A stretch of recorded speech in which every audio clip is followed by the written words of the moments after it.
Fondere tutti i consorzi agrari per creare un'unica realtà nazionale capace di confrontarsi con il mercato interno ma soprattutto internazionale. Un progetto di Coldiretti che ha subito innescato un vespaio di polemiche non solo in Veneto ma anche in Friuli, con le regioni che chiedono chiarezza. Un tema che l'ex assessore Giuseppe Pan porterà in Veneto in terza commissione, mentre in Friuli il titolare dell'agricoltura Stefano Zannier ha chiesto più chiarezza ai delegati sentiti in audizione a Trieste.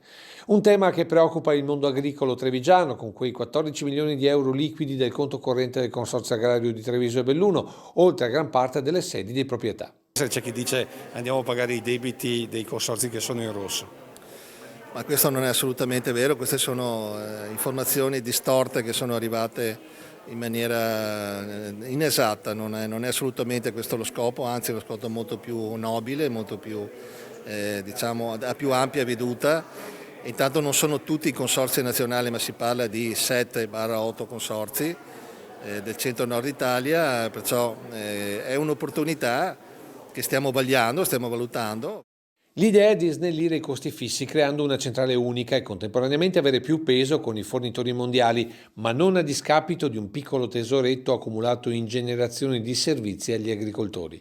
Per questo il Presidente sottolinea come ogni cambiamento sarà comunque condiviso con tutti. Un obiettivo che ci dobbiamo porre, ma ripeto, condividendolo con il territorio, condividendo con i nostri soci, con il personale tutto, che deve essere, ripeto, parte integrante e convinti di fare questo sforzo che negli anni sicuramente darà soddisfazione.